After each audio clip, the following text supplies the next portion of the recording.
Hello, welcome back to Taking Up Space. I'm Bernadette. I have a new background at a different place in my house. So I'm hoping I can make this video before it cuts off. The last video cut off. Let me backtrack. Welcome to Taking Up Space. I'm Bernadette. Purpose of my channel is to document my life in the year 2022, which is the year I turned 50. So again, welcome. I want to just talk about my last video, which was the get to know me tag. And I had originally had like 20 questions, but I added one final one, which was about pet peeves, and I got cut off there. So my sister and my daughter were like, you know, you got cut off, right? And I was like, yes, but I'm not editing. So I'm trying my best not to edit. And when I record these, I'm like, I pray nobody calls me because I don't want to have to put in the work to edit, but I'm sure eventually I will. And then also what shocked me is how long that video was, how much I talked. I was just like, okay. I'm in counseling. I have a therapist who's wonderful. And I was telling her that, yeah, I was surprised how long the video was. And she said, you know, well, maybe part of it is that you've felt like you didn't have a voice previously, and so now this is an opportunity for me to speak out. So I'm cool with that. It just surprised me how long the video was. So I'm going to try to be succinct. I'm going to try to stay focused. I don't have anything written down. On my other two videos I did, but I've gone over what I want to say in this video, you know, in my mind. So I have some loose notes, mental loose notes. I did want to finish up my 21st point in the get to know me tag. So I was saying pet peeve was when people write your instead of when it's supposed to be your, the contraction. And then also along those lines is like when people write, you know, confuse their, they are, you know, those three words. So things like that. I'm just being funny. But they are pet peeves. And then the last one I wanted to add was with the date. That's where I got cut off. It's when people write the date. So February 19th, and then they put the TH behind it and a comma, and then 2022. Like, why are we, in the last 5 years or so, I've noticed like people are adding that to it. And it's just such an annoyance for me. I'm like, why are you, it's a given that you say the date that way. You say 19th. You don't have to write the TH, and then the comma, and then the year is like so annoying to me. It's such a pet peeve.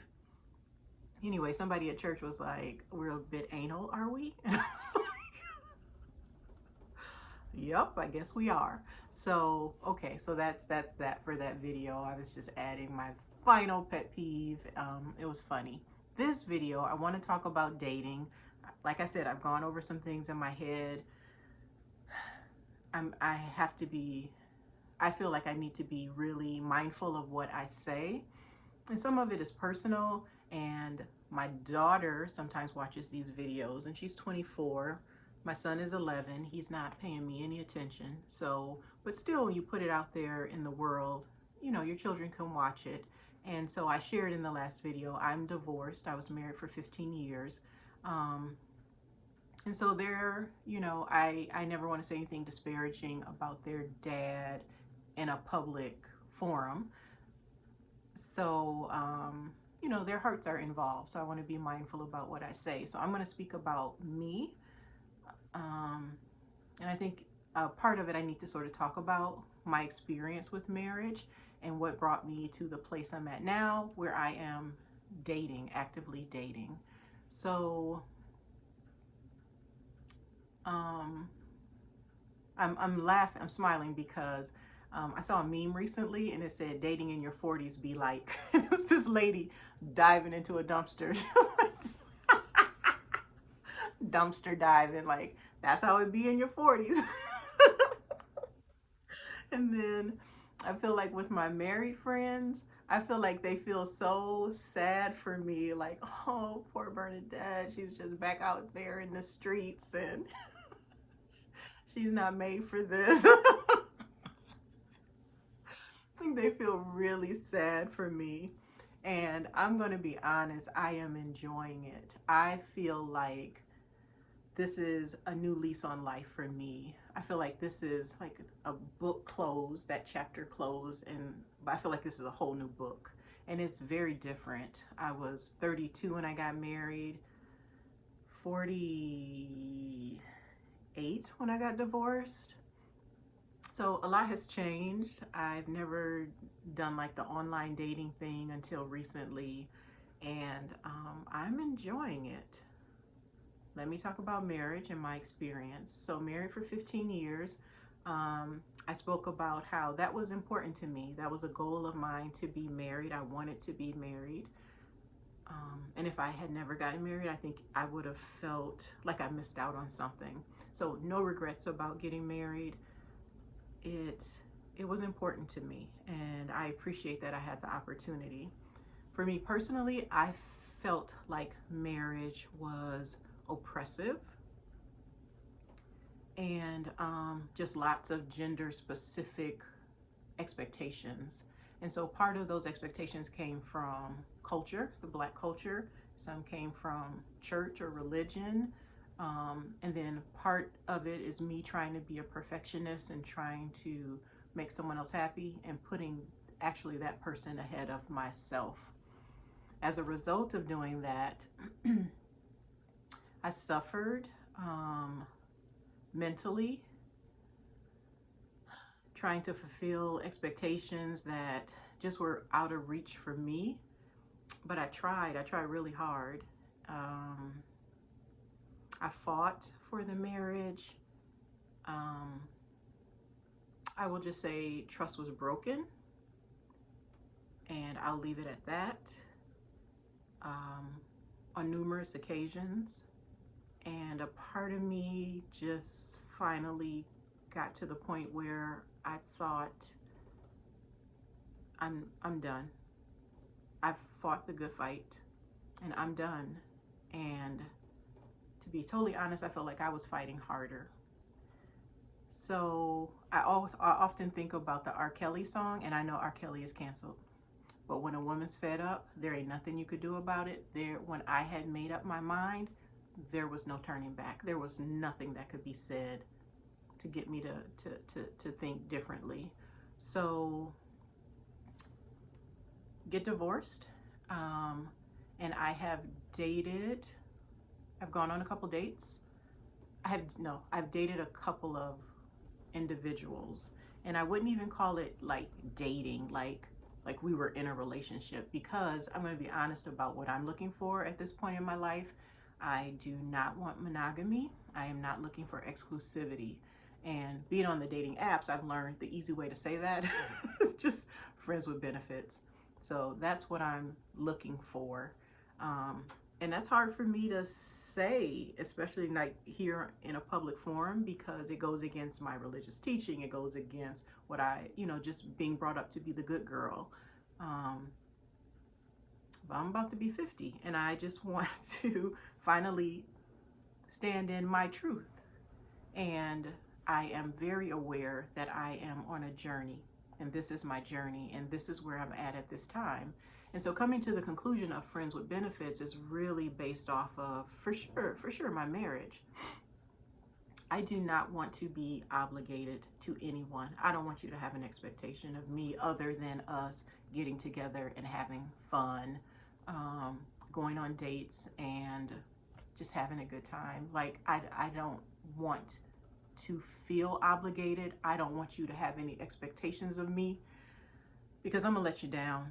I'm gonna just be totally honest. I'm gonna let you down. I don't want no man asking me what's for dinner. Did you cook? Like, if anybody asks me that ever again, I'm just gonna explode. I do not. I'm telling you, I'm pretty sure I'm at a place where yeah, I'm not looking for a committed relationship at this time. And I think with friends with benefits, you get the best of me. Like, if we're going on dates, I'm a little fancied up, and you get to see me at my cutest. And it's usually, I'm usually I'm like a happy person, which was a surprise to me when I was going through my divorce, and since my divorce, like, I'm really happy. Um, and I'm joyful, and the two are different. So I laugh a lot, and I think I said that in a previous video. I laugh a lot. I laugh at myself, the thoughts that I have. Just I just laugh a lot. And so, yeah, I mean, I just think if I'm gonna get with a guy, like, your only responsibility is like respect and keep the smile on my face. You know what I mean? Um, you didn't put it there, but let's just try to maintain it. So that's what I'm looking for at this point in my life. So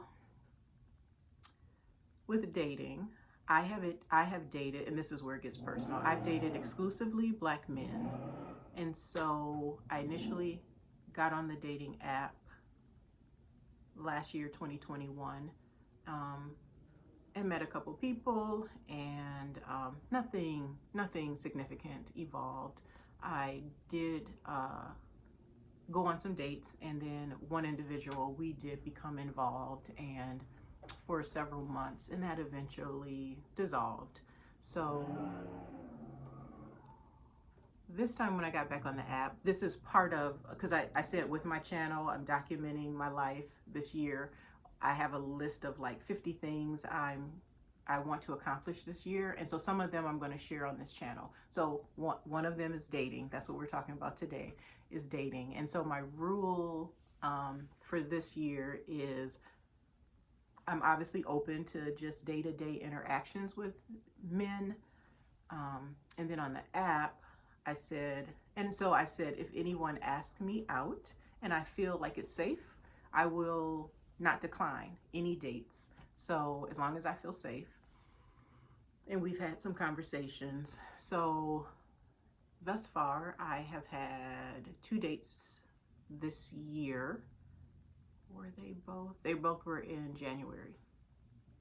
And so they were local guys. We met, and one of them, there was a lot of attraction, great conversation. We sat and talked over coffee.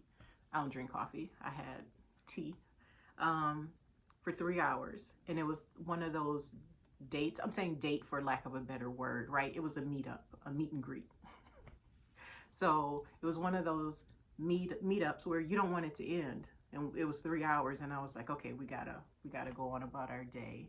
But it just didn't translate afterwards. The next day there was still ongoing conversation, but after that it just sort of fizzled. And so I'm on the app Bumble, and with Bumble, and that's the only app I've ever used. With Bumble, women have control, so they get to swipe right if you're interested in the person. So this is someone who identified he was interested in me. I saw him, we swiped right. I swiped right, and we matched. So it just didn't translate, and I was disappointed, but I just unmatched. And that as well is a big step for me, to not sort of hold on and like see what's going to happen and sort of give them the control. It's my biggest fear I'm going to share. When I was going through my divorce, it was not financial, it was not housing, it was none of that, thank God. I was in a good place. I had been independent prior to my husband. I had maintained my independence throughout the marriage, and so I was in a fine place when we divorced. My biggest fear was that I would be alone, is that I would not attract a man. I just had a fear of that. That was my biggest fear. So when I got divorced and started seeing this other guy, I was like, oh, I am desirable, you know? And it's just been the last year and a half since my divorce. It's just been a lot of learning about myself, and just really evolving and figuring out what I like, who I like, creating boundaries, just lots of learning. And I like it. I like it. I like it a lot. So I unmatched with this guy who I was very attracted to and just moved on with my life. The very next day, I went on a coffee date. I had apple cider with this guy, and we were not a good match, but we sat there and for an hour and a half and had great conversation. He was a great communicator, and we had lots of laughs, and it was a good time, but it just was not a good fit. It didn't translate from online to offline to real life. So that was fine too.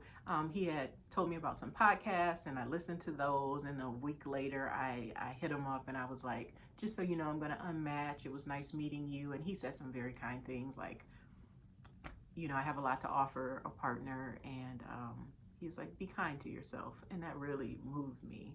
It was really sweet. So a couple weeks later, I meet this guy, and I'm forgetting to add this point. I said before, exclusively I've dated black men. This year, I opened myself up and I said, I'm just going to date whoever I want. And so on the app, I'm seeing, and I'm paying for this feature so I can see who swipes on me. So I'm seeing that a lot of white men are swiping on me, showing interest or liking my profile.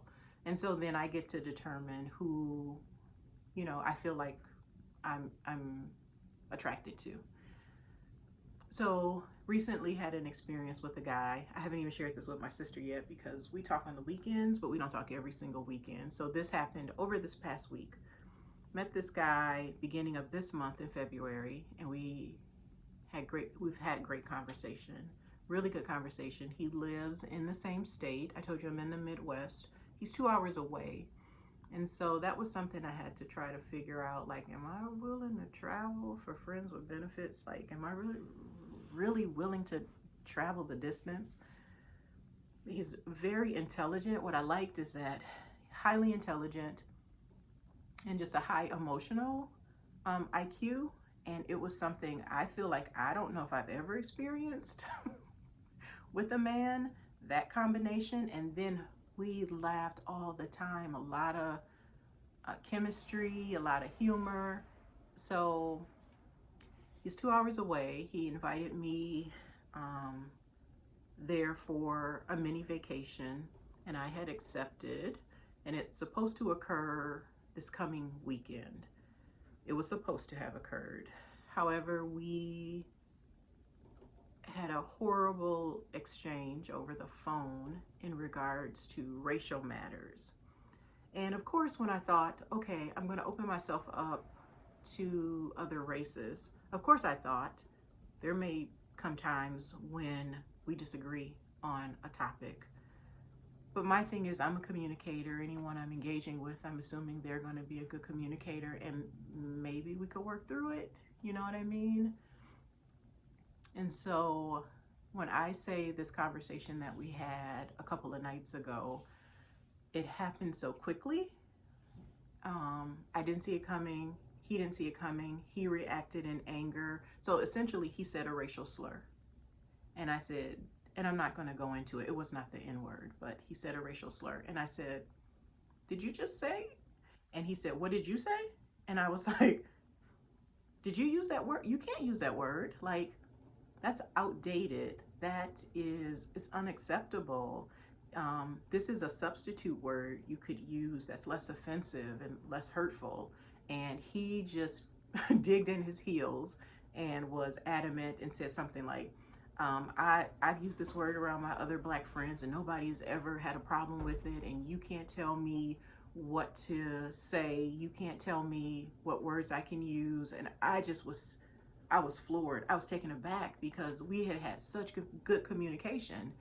And then I was like, I have the lived experience of being a minority, of being a double minority, a black woman, and you're going to just, I felt like just step on, totally disregard everything I'm saying so that you could be right. I was just like, the white privilege of it all, as my girlfriend says, the audacity. She said, if men have nothing else They always have audacity.